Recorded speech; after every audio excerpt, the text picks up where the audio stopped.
নমস্কার বন্ধুরা, সোনার রান্নাঘরে তোমাদের স্বাগতম। আজকে আমি বানাবো ব্রেকফাস্ট কিংবা ডিনারের জন্য আটার চিলা। একটি পাত্রে 1.5 কাপ আটা, 1/2 কাপ সুজি, 1 চামচ চালের গুঁড়ো, নুন ও গোলমরিচ গুঁড়ো দিয়ে সব শুকনো উপকরণ ভালো করে মিশিয়ে নিলাম। এবার অল্প অল্প করে জল দিয়ে ব্যাটার তৈরি করে রাখলাম। একটি গাজর, আলু, ক্যাপসিকাম, কাঁচা লঙ্কা, পেঁয়াজ সব সবজি ধুয়ে গ্রেট করে নিলাম।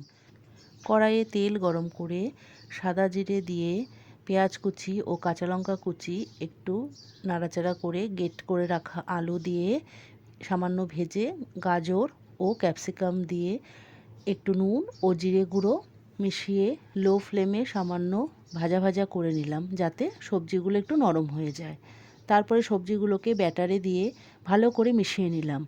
কড়াইয়ে সামান্য তেল দিয়ে ব্যাটার দিয়ে হালকা হাতে ছড়িয়ে ছড়িয়ে গোল গোল করে উল্টে পাল্টে সবকটা চিলা ভেজে নিলাম। তৈরি হয়ে গেল আটার চিলা।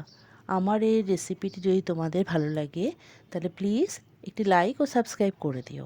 তোমাদের একটি লাইক ও সাবস্ক্রাইব আমাকে এগিয়ে যেতে অনেক সাহায্য করবে। আমার সাথে এতক্ষণ থাকার জন্য ধন্যবাদ।